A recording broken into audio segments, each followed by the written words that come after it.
Why North and South Korea split? Until 1945, there was no North Korea and South Korea. Just Korea. One country, one people, one history going back over 1,000 years. Today, it's one of the most heavily militarized borders on Earth. Here's exactly how and why that split happened. The end of Japanese rule. For 35 years, from 1910 to 1945, Korea was under Japanese colonial rule. When Japan surrendered at the end of World War II, in August 1945, Korea suddenly needed to be administered by someone else while a longer-term plan was worked out. This wasn't a Korean decision. It was made by the Allied powers, mainly the United States and the Soviet Union, in the final weeks of the war. The 38th parallel, the two powers agreed on a temporary dividing line to organize the Japanese surrender. The 38th parallel, a line of latitude roughly cutting the Korean peninsula in half. The Soviet Union would oversee the surrender and occupation north of that line, and the United States would oversee the south. At the time, this was explicitly meant to be temporary, a practical, administrative split, not a plan to create two permanent countries.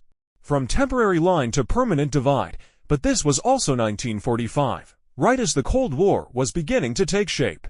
The US and the Soviet Union had very different visions for what should happen next in Korea, and neither side trusted the other to oversee a unified, neutral government.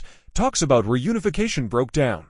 By 1948, two separate governments had formed, a US-backed government in the south and a Soviet-backed government in the north, each claiming to be the legitimate government of all of Korea.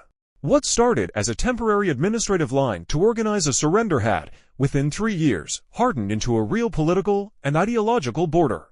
The Korean War. In June 1950, North Korean forces crossed the 38th parallel and invaded the south, aiming to reunify the peninsula under the northern government.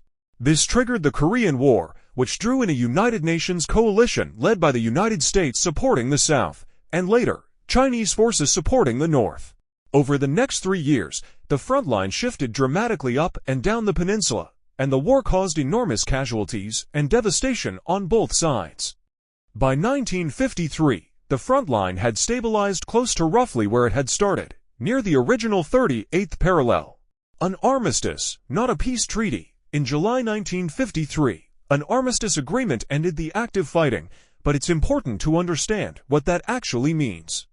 An armistice is a ceasefire, not a peace treaty. North and South Korea, technically, are still at war today. No formal peace treaty was ever signed.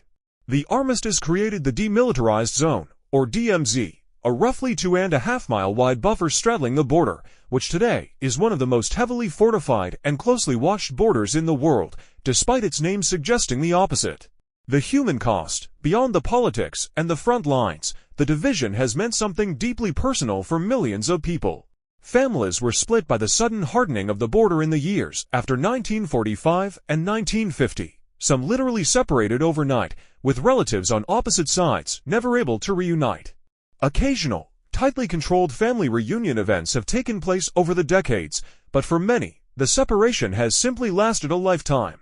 So the division of Korea wasn't some ancient rivalry. It was a wartime administrative decision that hardened into one of the most rigid borders on Earth within just a few years, and technically, the war never actually ended.